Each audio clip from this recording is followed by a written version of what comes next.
বন্ধুরা, সবাই কেমন আছো? চলে এলাম একটি নতুন মিনি ব্লগ নিয়ে। আজ আবার একটু ট্রেন্ডসে গিয়েছিলাম।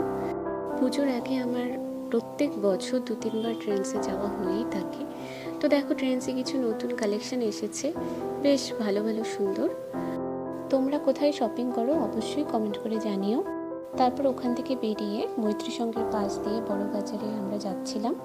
যাওয়ার সময় দেখলাম মৈত্রী সংঘের পুজোর প্যান্ডেলের কাজ চলছে। এরপর বড়বাজারের ভেতরে যে দশকর্মা ভাণ্ডারগুলো আছে, ওখানে আমরা গোপালের জামা কিনতে গেলাম।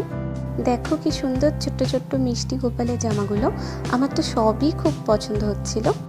তোমাদের কার কার বাড়িতে গোপাল আছে আর কার কার গোপালে নতুন জামা কেনা হয়ে গেছে অবশ্যই কমেন্ট করে জানাও। তো তারপর যাই হোক, গোপালের জামা কিনে আর একটি দোকান থেকে ঠাকুরের কাপড় কিনে একটু শ্রীমতীতে আমরা ঢুকেছিলাম ইয়াররিংস দেখতে। আর সব মেয়েদেরই বোধহয় ইয়াররিংসের ওপর উইকনেস থাকেই। এরপরে আর বাজারে কোনো কাজ ছিল না, তাই বাড়ি চলে গেছি। আজকের মিনি ব্লগ এতটুকুই। তোমাদের কেমন লাগলো অবশ্যই কমেন্ট করে জানিও আর একটু লাইক করে দিও। এরকম কন্টেন্ট আরও দেখতে আমাকে ফলো করো। দেখা হচ্ছে নেক্সট ব্লগে।